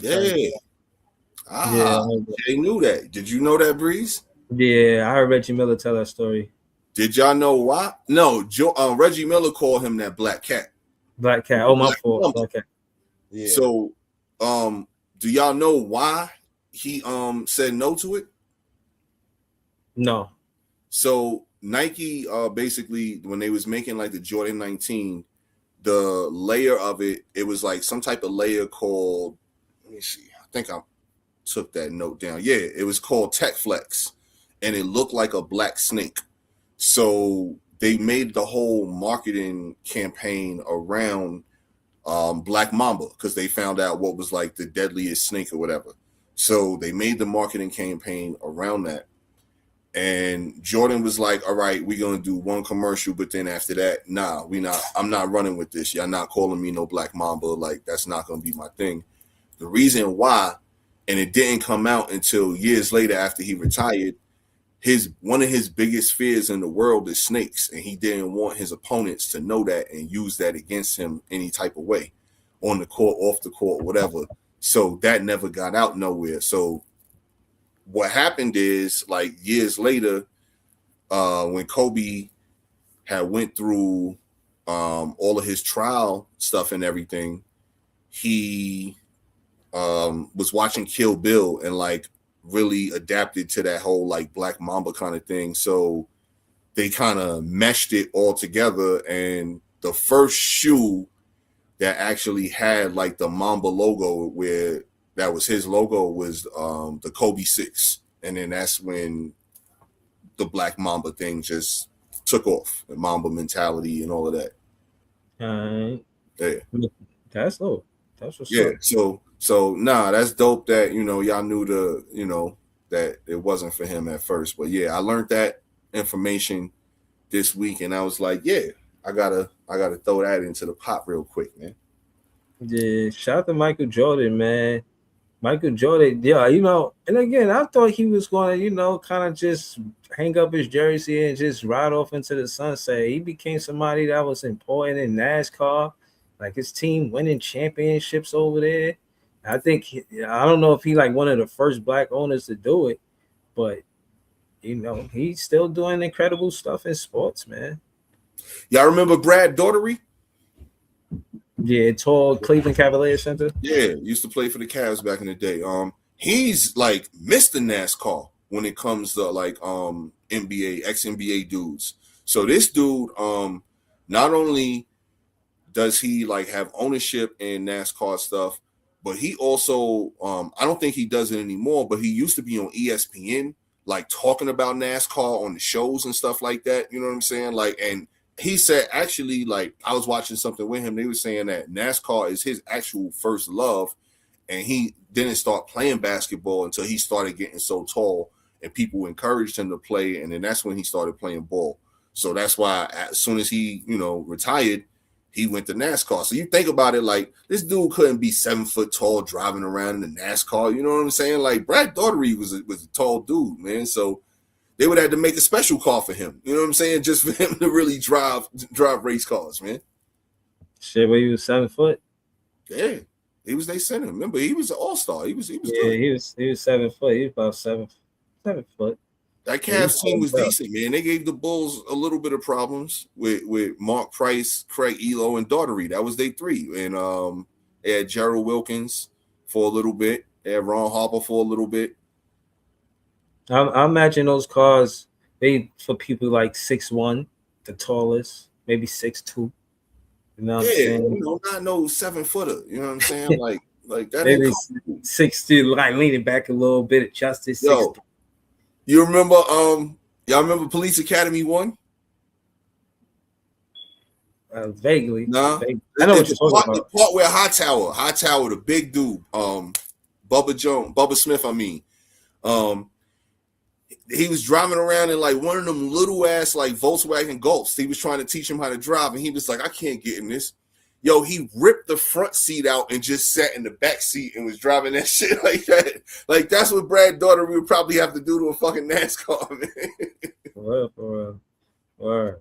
That shit is different. To just grow out of the sport you love because you're too tall, that shit is a wild story. Yeah, man. Like, usually it's the reverse way. Like, you get tall so you can start playing this sport on a competitive level or something. Like, nah, he got too tall to drive, man. Wow. I heard Duncan used to swim before he played basketball. That shit is wild. Yeah. That nigga had no intent on playing basketball. This nigga's swimming.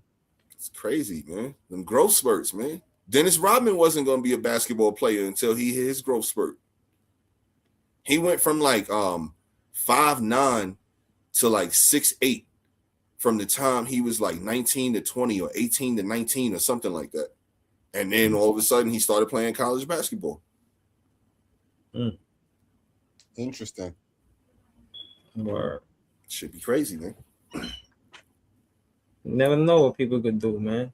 Like, another thing that I wanted to talk about, I wanted to bring it up last week, but I'll say that to say that Jaylen Brown, I think he took a course at MIT, NASA recruited him or some shit like that. But that's mad funny because I had you just brought up two of my topics at the same time. Because I had look, no, seriously, because I had a topic about LeBron not forgetting because they mentioned something about Jaylen Brown, and he like, yeah, me and Jaylen Brown always been cool, except for that shit he said about Bronny last summer at the Summer League. I didn't fuck with that. And another one of my topics was the fact that MIT offers pretty much all of their courses for free online. So you can go to MIT online and you could take a lot of courses for free. I don't think you get the credit for the courses, but you can get the knowledge from the courses. Yo, that's dope. So yeah, both of those things. Shout out to Jay for stirring the pot. I ain't gonna lie, it was kind of mixy, the shit that I was gonna say. This is kind of like a mixy pepper, know what I'm saying? But I would love to hear it. I'm saying what his version of mixy might be. Right.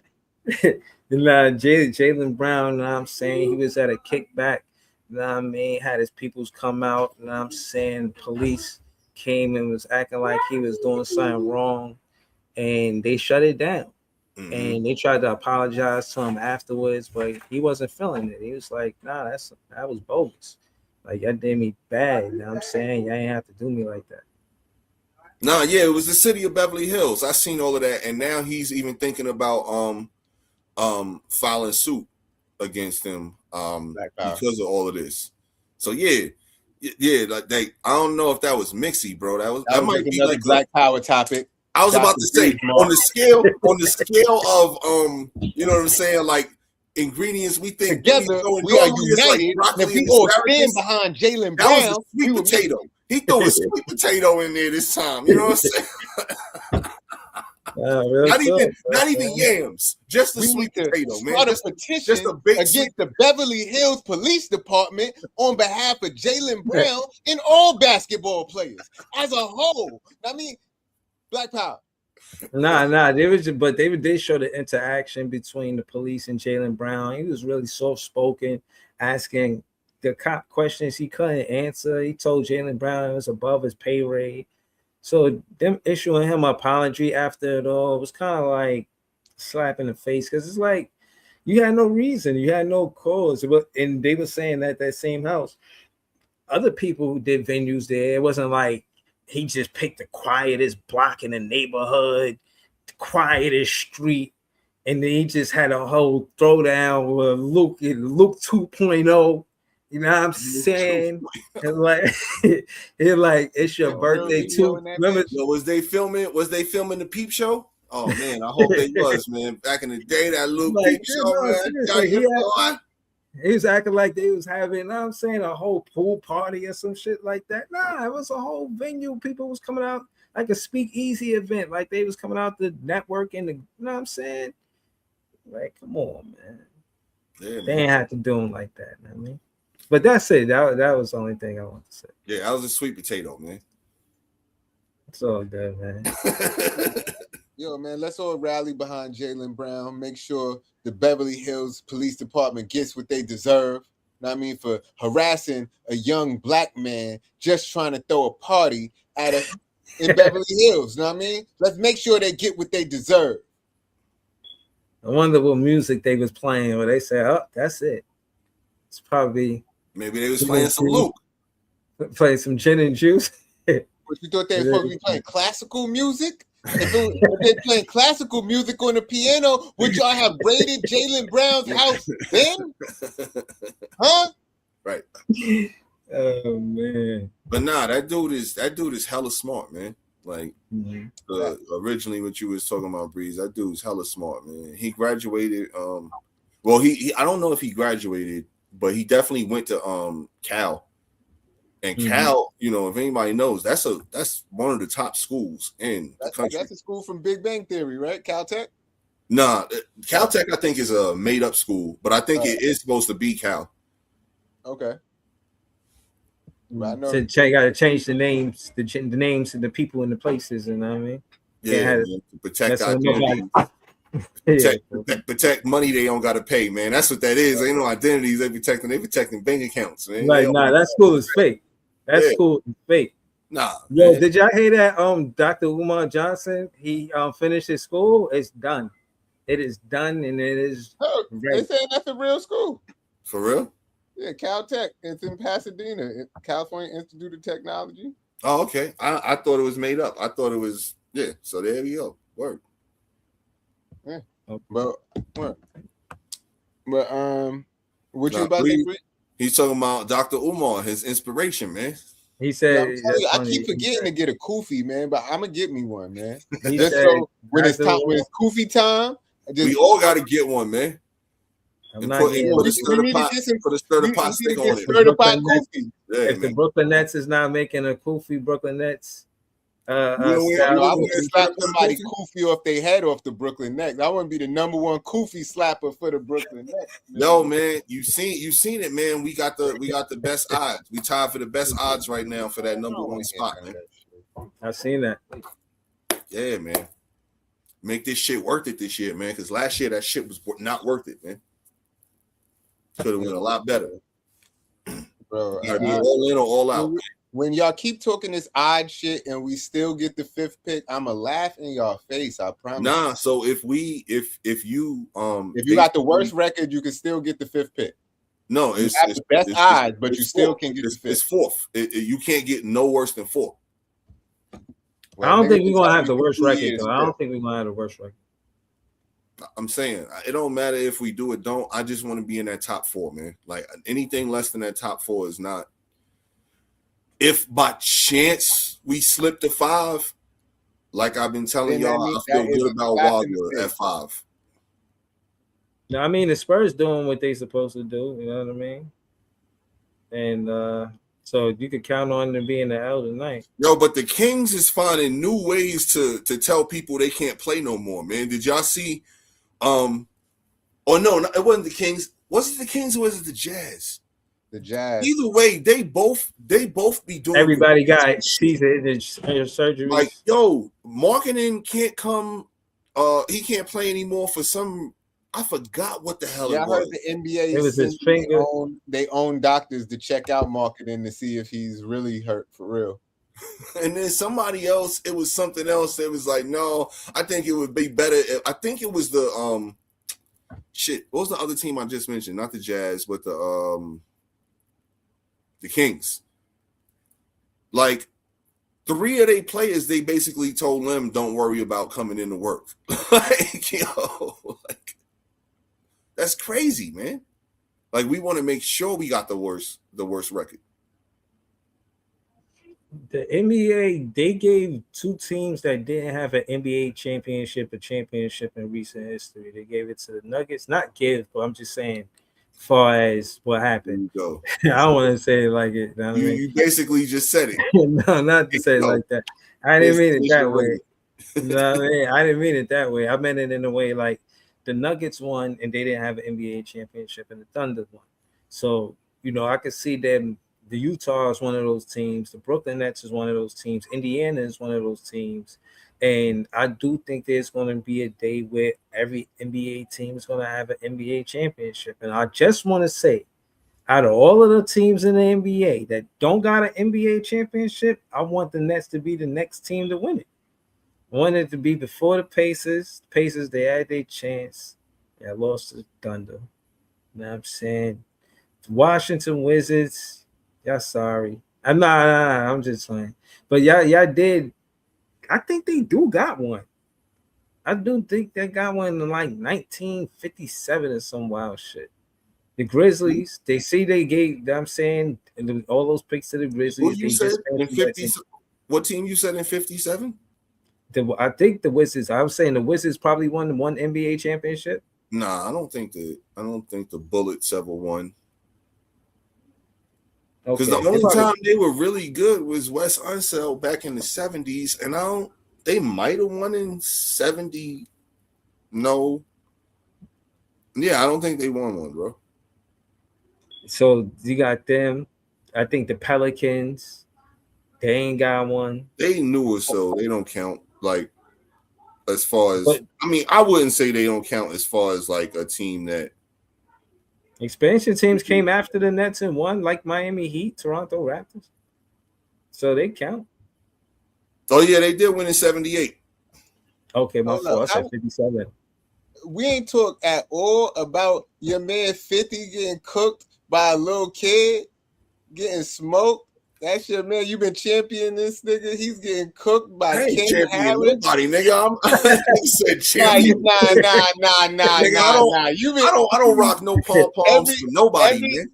Every week you just keep saying, yeah, 50 is the greatest businessman. He's gonna write a podcast about this nigga bad. It's gonna be believe better he's a than good businessman. What that got to do with champion? This nigga, See, come on, man. this Champion. nigga, his commercials are amazing. The way you making it seem like it's I wear champion athletic wear. No, man. I didn't say pom poms. I think you've been championing the man. Yeah, champion. Nah, that word I believe is a bit strong. So what would you call it? I would just basically say I do agree that he's a good businessman. I do believe that he's playing chess, not checkers. You know what I'm saying? Because basically, like, yo, what did he do when he clapped in back? A battle rap, the man don't gotta rap. Yo, but it's not a battle. If they rapping and he don't want to rap, is that really a battle? Like, think about it. If somebody challenges me to a duel, and they swing on me, but they swing on me, they don't hit me, and I just choose to walk away and do something else with my day. I don't understand. I don't think that's the right analogy because these things be hitting. Nah, man. These things do be hitting. But think about it. If he didn't react to it, how well did it hit? Think about it. If it just hit to the point where the public is reacting, cool. Mm-hmm. But if it didn't affect him or offend him in a way that he felt he had to retaliate, is it really affecting him? I guess, but this King Harris... That's Harris just the grown-up in me, I guess, looking at it from that perspective. This King Harris shit is definitely affecting him.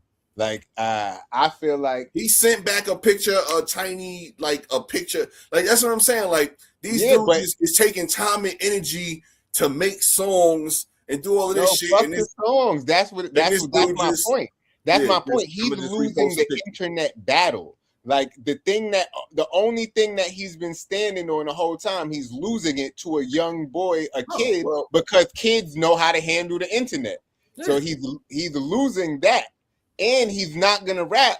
So it's like he's double losing.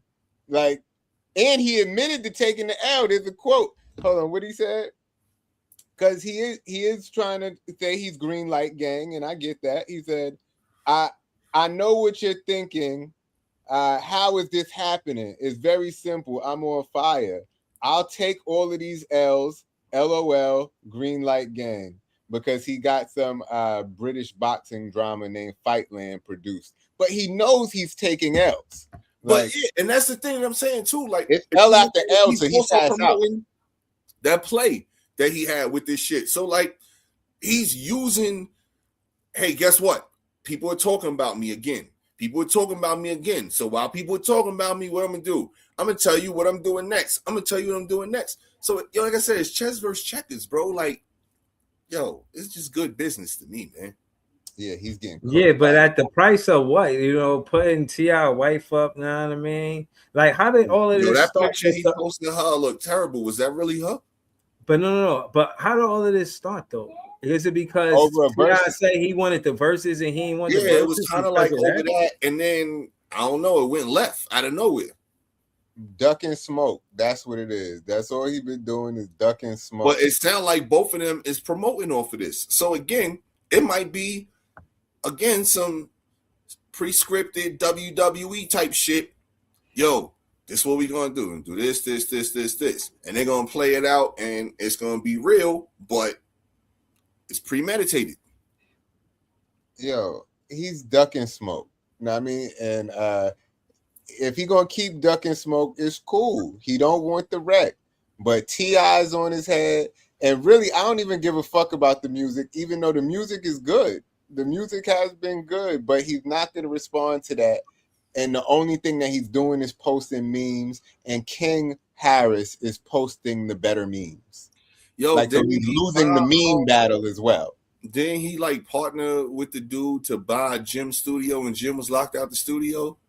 Like, that shit, was that real?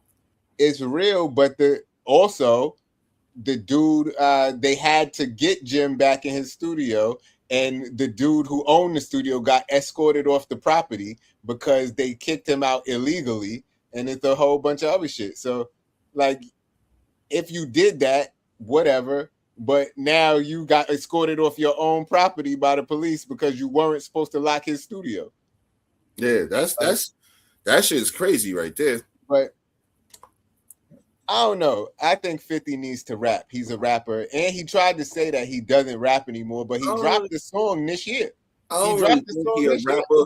He still go on tour because he go on tour mainly overseas because they pay him big bags. Song this year, and it wasn't about any of this shit. But my thing is, you being bigger than the verses is the part that I don't like, because the fans really won with that. I think it happened because of COVID or whatever. But at the end of we won. We're seeing two. You know what I'm saying, like the Jada Kids. Feel like he bigger than T.I. though. Like if it wasn't gonna be a versus, he wanted versus like Jay-Z or somebody. Yeah. The fans still win. The fans still win, bro. We still win, regardless if it's T.I. versus 50. If it's 50 versus us winning. I see. He care about him winning, man. Yeah, but he losing right now.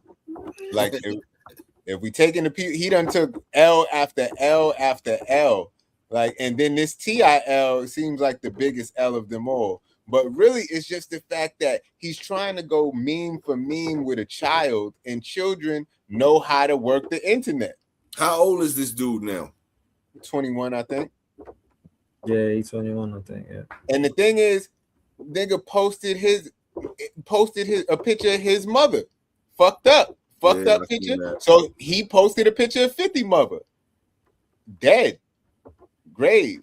Yeah, then he posted a picture of his mother and said, like, what his mother actually looked like, and was like, "Is this your mom's or is this your pops?" Who? Yeah, like, he was clapping at him. Cooking. I was seeing some of them. I was like, sheesh. And honestly, I would want 50 to win this beef because he's from New York. So if it's gonna be New York versus Atlanta, I want to root for New York, but he's not giving me nothing to root for. But see, I think I see what P is saying, using this as an engine to popularize whatever he got going on. But at the end of the day, you were going to do that anyway. People were going to support you. Like, I think 50 got enough rapport to say that when it comes down to him and scripts and plays and movies and all of this and that shows, he got enough rapport that he don't need to do the trolling. I think the Fab verse in these T.I. verses is different from all of the other stuff that he was doing to other people. Like, these things are changing the way 50 is looked at, far as like, are you going to rap? Any kind of response is a rap. You did. So none of your responses is a rap. Because maybe you could overlook a little of this and that and say, oh, he don't need to rap about that artist. But I did want to see him reply to, as a fan, I wanted to see him reply to Fab. And yeah, if he don't reply to T, I don't know. I ain't rapping for this nigga. Yo, he ain't replying, he ain't rapping, he ain't doing that. And like, you got to think about it. When it comes to entertainment, what's the best news? It's good news. What's the next best news? Bad news. What's the worst news? No news at all. So what does 50 do? He makes sure that he's constantly relevant, Breeze. Like, you know, his diehard fans are gonna always support him, like you say, yeah. But he's not interested in that. He's probably interested in getting more and more fans. Why do you think he has so many different avenues, bro? Like, all the different avenues is the exact reason. Like, he's trying to reach so many different corridors of the world. He's not just looking to maintain his core music base or his core acting fans or his core whatever people know him as. He's trying to get people to know him for the new shit he's doing. Like, he just finished producing a Broadway play. Like, that's what he's promoting for this shit, is that Broadway play. Because now, guess what? Oh shit, now we know 50 do Broadway plays. If it wasn't before this, you know, if this shit never happened with him and T.I., maybe now we don't even know about that shit until after this shit dropped. And now it's like, oh shit, 50 did plays. No, he's promoting that shit beforehand, so that way the tickets is selling out straight from the jump that 50 got a new play. I ain't mad at him for doing business like that, man. Listen, I'm not. I Man, agree, and some shit is I bigger like than how he's good at finding good actors. I just wanted to say that. Go ahead. this nigga Ti said his like, yeah, you could talk all this money shit, but my biggest flex is that I was able to keep my mother safe until I got out of the streets, and then dropped a video dissing this nigga and kissed his mother on the cheek mid video. That's dope. Like, I don't know. And Ti is apparently big on family values because he had a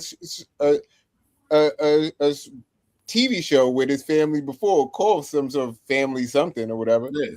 I'm just saying, like, Really hustle, I think, right? yeah, but it's just like the optics are not good on these things. And I'm not watching 50 play. I'm not watching this motherfucking fight. Nah, 50 ain't in the play. I think he's like the executive producer or the producer or something like that. He's the man behind the play. He ain't acting in the play. No, I know, but I'm not watching it. I don't even know what he's talking about. Like, I heard him promote it. But that's what I'm saying. Like he's getting other people to see it. Like this, I guarantee you, based off of this shit that's going on with T.I., he's now gonna garner X amount more people that are now aware of his play and are now gonna pay money to go. Yeah, no, I see what he's doing. And again, I just think that he just getting a different bag. And I think I wanted to say about 50 was he see the difference between rap money and movie money or show money or syndicated money. Like, he knows different kind of money in the entertainment business. And I think he's gonna always want to draw that attention, always troll, because that bag that he get. And remember, I remember he had a dust up with Showtime. I mean, what was it? He was with Showtime. Was it Showtime? Mm-hmm. Yeah, he was going at it with them about negotiating and this and that. Yeah. Like, he knows that he's the draw because of the talent that he put in a movie or a show and the revenue that he's getting from the content that he's been pushing. He's been bringing more money than probably a lot of probably networks. Not to say it like that, you know what I'm saying? But he's making big money down or was threatening to basically shut them down. I say Showtime. We're not moving.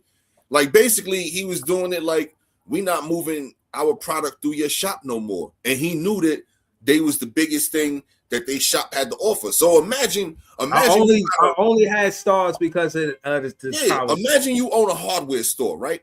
And now all of a sudden the biggest supplier in hammers say, fuck that, we ain't fucking with you no more. You can't have our hammers no more. That's gonna affect your business tremendously. Yo, they had pictures of this nigga 50 juggling hammers. That's wild.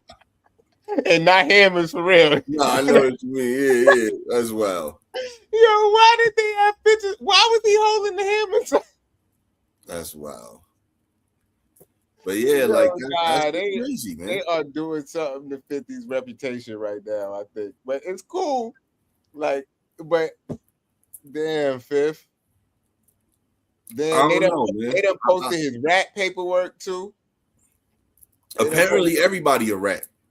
They done posted the snitch paperwork, but T.I., they done been said T.I. was a rat. They done been said. They were saying that because he did a Crime Stoppers commercial, and you could go see the commercial. But that's different. I heard he had got caught up in a jam, and then they made him do a Crime Stoppers commercial to get out of jail, pretty much. And then he was like, "Hi, my name is Tip, but I'll tell you about a different type of tip." I don't know. I don't know, man. I heard something else besides that too. So we'll see. I mean, well, listen. If they put it out in black and white, they put the black and white out on Curtis Jackson of who he told on and why he told and when the police came to his house. Because I read it this morning. He called in an anonymous tip. The police came to his house to talk to him about it. He agreed that he was the one who called, and it was about Jimmy Henchman. And they murdered somebody, and he was in fear for his life. And not because you say you were in fear for your life, that doesn't mean you actually were in fear for your life. But in black and white, that you told the police that, so people are gonna believe that. That's crazy. But I don't know. It's hard. He's losing to a little kid. It's just terrible to see these black brothers tearing each other down when Yeah. they could be. You They know could what have just I'm did a versus. saying? They facts and you Yo, know that's crazy, man. yeah. That would have. I don't know if it would have been a good versus though. Honestly, I think 50 would have won. True. I don't think that would have been a good versus. Like I don't know. I don't. New I don't York see- versus Atlanta. But Like- I don't see those two. Like I could put each one of those probably. If I thought about it, with better people that would probably make a better versus. I wouldn't be mad at it. I'm not. So saying like it's Buster still ain't go yet, right? Yeah, nah. I would rather see Buster and 50, and then I would rather see T.I. and Ludacris. But that don't give you the Atlanta, New York beef. Nah, but I think those verses, And those do sound like good verses, though. I'm I not gonna think lie. those two individual verses would be better than T.I. versus 50. Me personally, I think Buster and 50 would be dope. I think Luda and T.I. would be dope. Yeah, I'm not mad at either one of those. But like you keep saying, controversy sells, and people want to see New York versus LA. I mean, New York versus Atlanta. Atlanta wants their respect in the hip hop industry. That's why he wants to beat 50 or someone from New York in the verses. Like, I get why New York has to prove the dominance of the fact that, yeah, we've always been the mecca of hip hop and still are, even if people say Atlanta is running the game right now. There's a lot behind that. Like, and I think 50 versus Buster would be a great versus, but you don't get that type of drama there. Yeah. I don't need drama to sell that. As a fan of hip hop, I'm pulling up. Yeah, Buster that versus shit- 50 Cent. I don't need no drama. I don't need none of that. I just song for song, 50 and Buster. I gotta be there. like they styles Gotta to be me. there. I think that shit would just be fucking phenomenal, man. Like No, it probably would. I'm not disagreeing with that, but that's not how Luda you and sell T.I. fight. I think that shit would be phenomenal. I'm with that too. Luda and T.I. already did their beef when Luda said, "Get off the T.I.P. of my dick." Yeah. You know what I mean? That I see why it makes sense. You know what I mean? Style wise too, like they both are extremely articulate rappers that got bars for days, a bunch of different type of beats. Like that, I'm telling you, that shit would be crazy, man. Yeah, hold on. I don't mean that, you know what I'm saying? Stop y'all from cooking, you know what I mean? But we put a lot in the pot, sweet potatoes, asparagus, and some more shit, you know what I'm saying? Sweet Shout out to potatoes and Pete. asparagus sound crazy. This is JTV. Shout out to Big Fan Breezy. Y'all know I'm gonna pull up and do the recap. I'll probably do it. I'm gonna go eat first. I can't hold you. And again, man, this was Stir the Pot. Subscribe to the channel, share the content. You know what I'm saying? Look for the shorts, look for the clips that we, post. And thank y'all for tuning in. You know what I'm saying? Pull up same time, same Stir the Pot time, same Stir the Pot channel. Next week, you know what I mean? Yeah, we're gonna be back at it, man. Shout out to the chat. I see y'all. Share the content for us, man. Help this show grow. Thank y'all for tuning in and have a good one, y'all. Peace.